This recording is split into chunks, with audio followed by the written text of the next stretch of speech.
Hi guys, मैं हूं अजय कंबोज और इस वीडियो में हम बात करेंगे basic knowledge of pharmaceutical industry के बारे में।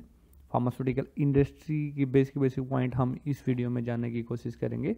जो टॉपिक हम इस वीडियो में कवर करेंगे वो होंगे कि ड्रग और मेडिसिनल प्रोडक्ट की डेफिनेशन क्या होती है, कितने टाइप की ड्रग्स होती है, नेचर ऑफ डेवलपमेंट की उनको जो इस तरह से बनाया जाता है तो उनको किस तरह डिवाइड किया जा सकता है कितने टाइप्स में, और हम उनको किस तरह डिवाइड कर सकते हैं उनके नेचर ऑफ सेलिंग में कि हम उसको जिस तरह बेचते हैं तो किस तरह उनको डिवाइड कर सकते हैं। फार्मास्यूटिकल मार्केट साइज कितना है, ग्रोथ अपॉर्चुनिटीज क्या है, और मार्केटिंग और सेलिंग टाइप्स कितने हैं फार्मास्यूटिकल इंडस्ट्री में, उन सब के बारे में बात करेंगे। अगर हम फार्मास्यूटिकल इंडस्ट्री की डेफिनेशन की बात करते हैं तो फार्मास्यूटिकल इंडस्ट्री को हम इस तरह डिफाइन कर सकते हैं कि वो इंडस्ट्री जो मेडिसिनल ड्रग्स और प्रिपरेशन की मैन्युफैक्चरिंग, यूज और सेल में इन्वॉल्व होती है उसको हम फार्मास्यूटिकल इंडस्ट्री कह सकते हैं। जो फार्मास्यूटिकल इंडस्ट्री होती है वो डिस्कवर करती है, वो जो भी जिन केसेज में इन्वॉल्व होती है वो डिस्कवरिंग होती है, रिसर्च होती है, डेवलपमेंट होती है, प्रोडक्शन होती है और मार्केटिंग होती है ड्रग्स और मेडिसिनल प्रोडक्ट की। अगर हम ड्रग्स एंड मेडिसिनल प्रोडक्ट की बात करते हैं, उनकी डेफिनेशन की बात करते हैं, उनमें क्या क्या होता है, क्या क्या इंक्लूड होता है, उनकी बात करते हैं तो ऑल मेडिसिन जो इंटरनल या एक्सटर्नल यूज के लिए यूज होती है, आदमियों के लिए यूज होती है, एनिमल्स के लिए यूज होती है, और वो सभी सब्सटेंसेस जो डायग्नोसिस, ट्रीटमेंट, मिटिगेशन या प्रिवेंशन के पर्पज के लिए यूज किया जा रहा है किसी डिजीज में या डिसऑर्डर में, चाहे वो ह्यूमन बींग्स का है चाहे एनिमल्स का है। इसके अलावा वो सभी प्रिपरेशन जो ह्यूमन बॉडी है उससे किसी इंसेक्ट को रिपेल करने के लिए यूज की जाती है, वो भी मेडिसिनल और ड्रग्स के अंदर आती है। इसके अलावा वो सभी सब्सटेंसेस जो फूड से अलग है और जो हमारे जो वुमेन बॉडी के या एनिमल्स के जो बॉडी स्ट्रक्चर है या उनके फंक्शन को है उनको अल्टर करने के लिए यूज किया जाता है, उनमें किसी भी तरह से कोई फंक्शन को अल्टर करता है, इफेक्ट करता है उस चीज़ को। या उसके अलावा जो वर्मेंस होते हैं, जो जंगली छोटे जीव होते हैं, उनकी डिस्ट्रक्शन के लिए, इंसेक्ट के यूज को मारने के लिए जो वुमेन बींग्स में एनिमल्स में डिजीज फैलाते हैं उनको जो मारने के लिए यूज होते हैं वो भी ड्रग्स एंड मेडिसिनल प्रोडक्ट के अंदर आ जाते हैं।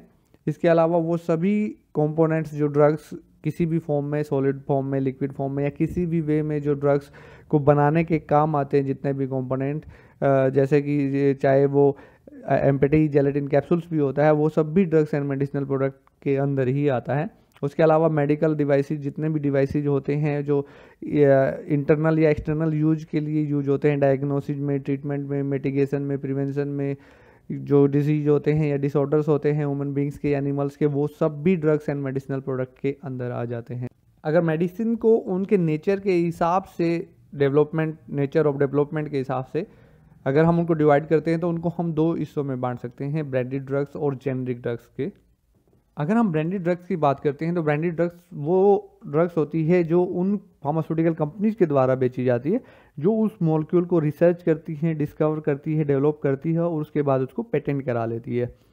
जितने भी इनोवेटर फार्मास्यूटिकल कंपनी जो होती हैं वो जितने भी उनके डिस्कवर्ड मॉलिक्यूल्स होते हैं उनको एक ब्रांड नेम दे के प्रमोट करते हैं, और जो उनका जेनरिक नेम होता है या इंटरनेशनल नॉन प्रोप्राइटरी नेम होता है उसके अलावा वो उसको एक ब्रांड नेम देते हैं, उसके द्वारा वो प्रमोट करते हैं। जो रिसर्च और डेवलपमेंट होता है वो काफ़ी हाईली इन्वेस्टेड प्रोजेक्ट होता है, बहुत खर्चा आता है। एक मॉलिक्यूल जब रिसर्च होता है उसके बाद उसको कम से कम 5 से 7 साल लगते हैं मार्केट में पहुंचने के लिए, एक नए मॉलिक्यूल को डिस्कवर होने के बाद। तो उसकी जो कॉस्ट हो जाती है रिसर्च और डेवलपमेंट की वो काफ़ी इंक्रीज हो जाती है।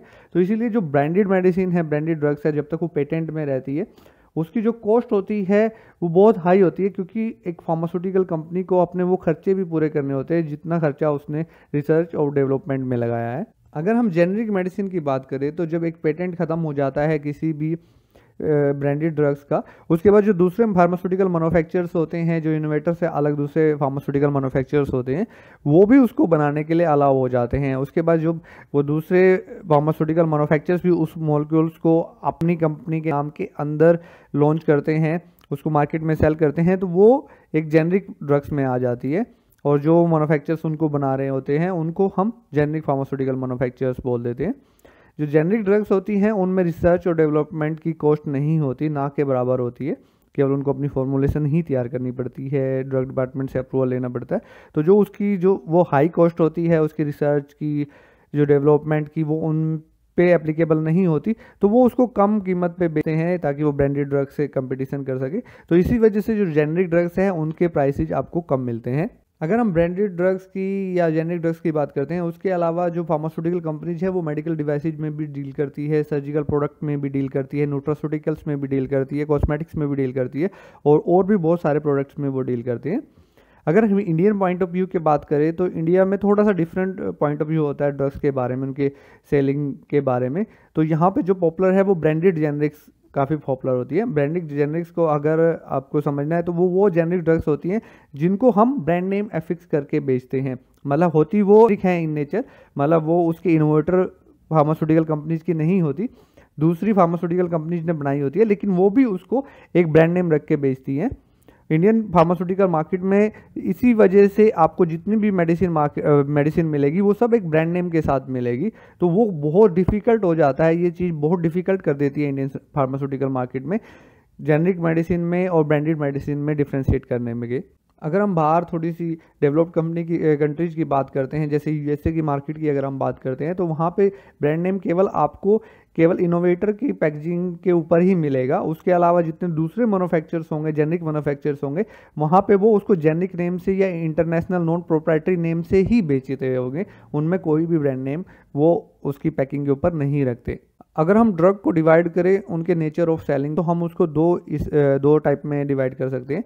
एक प्रिस्क्रिप्शन ड्रग्स होती है और दूसरी over the counter OTC drugs होती है। जो हमने उनके नेचर के डेवलपमेंट के नेचर के ऊपर से के हिसाब से डिवाइड किया था ड्रग्स को ब्रांडेड और जेनरिक ड्रग्स में, वो कोई सी भी हो सकती है। दोनों ही तरह की ड्रग्स को को दो ही तरह से बेचा जा सकता है, या तो उसको एज ए प्रिस्क्रिप्शन ड्रग्स बेचा जा सकता है या उसको ओवर द काउंटर ड्रग्स बेचा जा सकता है। अगर हम प्रिस्क्रिप्शन ड्रग्स की बात करते हैं तो ये जो ड्रग्स होते हैं इनके साइड इफेक्ट्स काफ़ी हाई होते हैं। अगर इनको किसी रजिस्टर्ड मेडिकल प्रैक्टिशनर की सुपरविजन के बिना लिया जाए तो इसी की वजह से इनको प्रिस्क्रिप्शन कैटेगरी में रखा होता है, और इनको केवल जो रजिस्टर्ड मेडिकल प्रैक्टिशनर्स होते हैं, डॉक्टर्स होते हैं, उनकी प्रिस्क्रिप्शन के अगेंस्ट ही बेचा जा सकता है। अगर हम ओटीसी ड्रग्स की बात करें तो कुछ ड्रग्स ऐसी होती है जिनकी जो स्मॉल डोज होती है या उनकी जो सीरियसनेस होती है साइड इफेक्ट की वो कम होती है स्मॉल डोजेज में, या थोड़ी जो एप्लीकेबल डोज होती है उसमें वो कम होती है, तो उनको थोड़ा सा अलग कैटेगरी में रख दिया जाता है। जैसे पेन किलर्स होते हैं कुछ या फीवर वगैरह की होती है, तो उनको उनके जो साइड इफेक्ट होते हैं जो थोड़े कम होते हैं तो उनको इस कैटेगरी में रख दिया जाता है कि इन एक स्मॉल डोज में जो केमिस्ट है, जो फार्मेसिस्ट है, वो बिना प्रिस्क्रिप्शन के भी पेशेंट को या उसके केयर टेकर को दे सकता है, तो उनको हम ओटीसी कहते हैं। अब बात करते हैं फार्मास्यूटिकल मार्केट साइज के बारे में। कुछ बिजनेस रिसर्च कंपनीज के हिसाब से जो ग्लोबल फार्मास्यूटिकल मार्केट है वो 934.8 बिलियन डॉलर्स की थी 2017 में, और जो उसको 2021 तक 1170 बिलियन डॉलर तक पहुंचने का अनुमान है। जो उनकी ग्रोथ रेट रहेगी वो 5 से 6% रहेगी। अगर हम IBEF के हिसाब से बात करें तो जो इंडियन फार्मास्यूटिकल सेक्टर है वो 100 बिलियन डॉलर, और जो मेडिकल डिवाइस की जो मार्केट है वो 20 बिलियन डॉलर 2025 तक पहुंचने का अनुमान है। जो फार्मास्यूटिकल एक्सपोर्ट हैं इंडिया से वो जो फाइनेंशियल ईयर 19 की अगर हम बात करें तो 19.14 बिलियन US डॉलर था। जो फार्मास्यूटिकल एक्सपोर्ट है उसमें बल्क ड्रग्स आती हैं, इंटरमीडिएट्स आते हैं, ड्रग फॉर्मुलेशंस आती है, बायोलॉजिकल्स आते हैं, आयुष एंड अर्बल प्रोडक्ट्स आते हैं और सर्जिकल प्रोडक्ट आते हैं। जो इंडियन डोमेस्टिक मार्केट है उसका टर्नओवर 1.4 लाख करोड़ 2019 में पहुंच गया था, जो कि 9.8% से ईयर ऑन ईयर बढ़ रही है। जो उसका 2018 में था वो 1.3 करोड़ रुपीज़ के नियर अबाउट था, जो अब 1.4 लाख करोड़ हो चुका है। अगर हम ग्रोथ अपॉर्चुनिटी की बात करते हैं तो जो फार्मास्यूटिकल इंडस्ट्री है वो वर्ल्ड की टॉप ग्लोबल मार्केट्स में से एक है, और ये एक ऐसी इंडस्ट्री है जो कोविड-19 से लीस्ट इफेक्टेड थी। जो इंडियन फार्मास्यूटिकल इंडस्ट्री की ग्रोइंग रेट की अगर हम बात करें तो वो CAGR 50% के हिसाब से बढ़ रही है लास्ट 5 ईयर से, और उसमें काफ़ी अच्छी ग्रोथ की संभावनाएं हैं।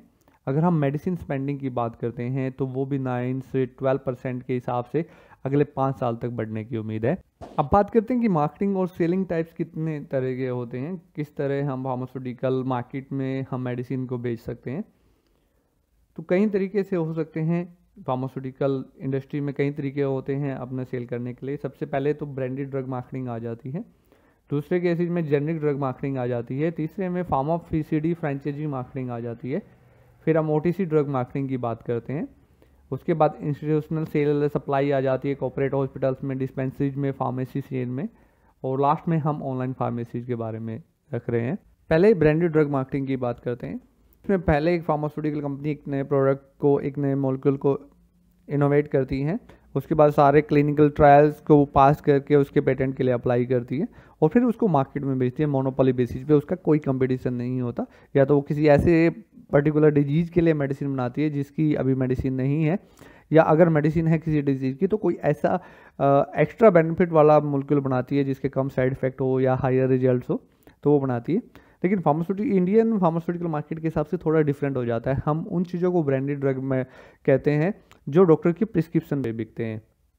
थोड़ा सा डिफरेंट है अभी तक, आगे पता नहीं क्या होगा नहीं होगा, लेकिन अभी हम उनको भी, हम इसको एथिकल मार्केटिंग भी कहते हैं, ब्रांडेड मार्केटिंग भी कहते हैं, जो डॉक्टर्स की प्रिस्क्रिप्शन पे बिकता है। लेकिन असल में ब्रांडेड ड्रग मार्केटिंग वही होता है जब एक कंपनी इनोवेट करती है मॉलिक्यूल को, क्लिनिकल ट्रायल्स को पास करती है, पेटेंट कराती है और उसके बाद उसको मार्केट में बेचती है। अगर हम जेनेरिक ड्रग मार्केटिंग की बात करते हैं तो जब पेटेंट एक्सपायर हो जाता है किसी मॉलिक्यूल का तो दूसरी कंपनीज भी उनको बना लेती है, तो उसको हम बेसिकली जेनेरिक ड्रग मार्केटिंग में रखते हैं। लेकिन इंडियन पॉइंट ऑफ व्यू से अगर हम बात करते हैं तो थोड़ा सा ये हो जाता है कि जो एक्चुअली इंडिया में सबसे बड़ी प्रॉब्लम क्या है कि यहाँ पे प्रिस्क्रिप्शन ड्रग्स और नॉन प्रिस्क्रिप्शन ड्रग्स और OTC ड्रग्स भी आपको बिना प्रिस आती है। तो यहाँ पे जो जेनेरिक मेडिसिन का है वो कॉन्सेप्ट थोड़ा सा चेंज हो जाता है। जब वो ड्रग सीधा डिस्ट्रीब्यूटर पे आ रही है, C&F पे आ रही है, फिर डिस्ट्रीब्यूटर पे आ रही है और सीधा केमिस्ट पे जा रही है बिना डॉक्टर की प्रिस्क्रिप्शन के इन्वॉल्वमेंट की, चाहे वो प्रिस्क्रिप्शन ड्रग्स है या OTC ड्रग्स है, तो वो बेसिकली वो कम रेट पे आती है और कम रेट पे ही बिकती है। तो उनका कॉन्सेप्ट थोड़ा सा इंडियन पॉइंट ऑफ व्यू से चेंज हो जाता है जेनेरिक ड्रग मार्केटिंग में। और फार्मास्यूटिकल फ्रेंचाइजी मार्केटिंग की बात करते हैं, जो हमने ऊपर के 2 वेज अभी डिस्कस की है, उन्हीं के वे से ही फ्रेंचाइजी मार्केटिंग में भी ड्रग बेची जाती है।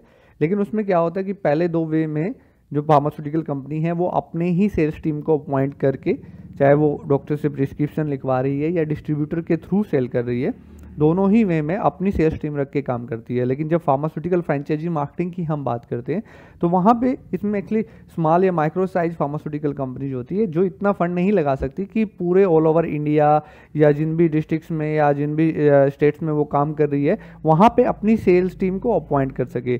तो वो क्या करती है, वो उन इंडिविजुअल्स को ढूंढती है, डिस्ट्रीब्यूटर्स को ढूंढती है या सेल्स प्रोफेशनल्स को ढूंढती है जो उनके लिए मार्केटिंग कर सके, प्रमोशन कर सके, और उनको वो सारे कमर्शियल राइट्स देती है अपने बिहाफ पे अपना नाम यूज करने का, डिस्ट्रीब्यूशन करने का, पेमेंट कलेक्शन करने का, और वो जो सब कुछ होता है वो मोनोपोली बेसिस पे होता है कि उनके एरिया में किसी और को वो प्रोवाइड नहीं कराया जाएगा। तो उस कॉन्सेप्ट को हम फार्मा फ्रेंचाइजी मार्केटिंग कह देते हैं, PCD फार्मा फ्रेंचाइजी कह देते हैं। तो वो उस कॉन्सेप्ट में आ जाता है। जो ये हमने कोर्स बनाया है बेसिकली उसी के लिए बनाया है। आप थ्रू आउट कोर्स जितने भी हम आगे थोड़े से वीडियो कवर करेंगे उसमें फार्मा फ्रेंचाइजी मार्केटिंग के बारे में डिटेल में डिस्कस करेंगे। अगर हम OTC ड्रग्स की बात करते हैं, मार्केटिंग की बात करते हैं, तो उनमें हमने डिस्कस किया था कि वो सारी ड्रग्स आती है जिनको हम बिना प्रिस्क्रिप्शन के, मेडिकल प्रैक्टिशनर की बिना प्रिस्क्रिप्शन के बेच सकते हैं। तो उसमें भी बेसिकली जनरली 2 ही तरह से मार्केटिंग होती है, या तो वो आपको सस्ते रेट में एज ए जेनरिक मिल जाएगी या फिर वो ब्रांडेड में आ जाती है। लेकिन उसमें ब्रांडेड का ये होता है कि उसमें डॉक्टर प्रिस्क्रिप्शन नहीं करता, उसमें थोड़ा एडवर्टाइजमेंट का खेल चला जाता है। जितनी भी प्रिस्क्रिप्शन ड्रग्स होती है चाहे वो ब्रांडेड हो या जेनरिक हो, उनकी आप एडवर्टाइजमेंट नहीं कर सकते। उनको केवल आप डॉक्टर को कन्वेंस करके उसकी प्रिस्क्रिप्शन के अगेंस्ट ही बेच सकते हो। लेकिन जो OTC ड्रग्स होती हैं उनकी जो एडवर्टाइजमेंट होती है सर्टन रेगुलेशन के थ्रू, उनकी जो एडवर्टाइजमेंट होती है वो अलाउेबल होती है। आपने देखा होगा कि कुछ पेन किलर्स की या दूसरे चीज़ों की ऐड आपने डिजिटल मार्केटिंग में या टीवी वगैरह पे भी या आपने वहाँ पे देखी होगी, तो वो OTC ड्रग्स की कैटेगरी में आती है। इसी वजह से उनकी जो एडवर्टाइजमेंट होती है वो परमिटेड होती है और आप उसकी एडवर्टाइजमेंट को कर सकते हैं। अगर हम इंस्टीट्यूशनल सेल की बात करते हैं तो क्या होता है कि कुछ कॉर्पोरेट हॉस्पिटल्स होते हैं, डिस्पेंसरीज होती है, या गवर्नमेंट हॉस्पिटल्स होते हैं, या रिसर्च सेंटर्स होते हैं, या फार्मेसी चेन वगैरह लगा लो। आजकल ऑनलाइन फार्मेसी का कॉन्सेप्ट आ रहा है, वो भी एक अपना सेंटर स्टोर ही रखते हैं जहाँ से वो डायरेक्टली कंपनी से खरीदने की कोशिश करते हैं।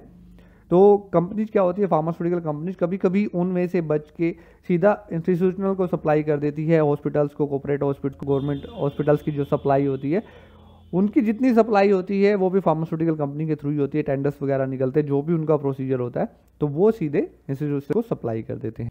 ऑनलाइन फार्मेसी आज के टाइम में काफ़ी ग्रोविंग एस्पेक्ट है, काफ़ी अच्छी स्पीड से बढ़ रहा है, अपनी मार्केट में प्रेजेंस बना रहा है।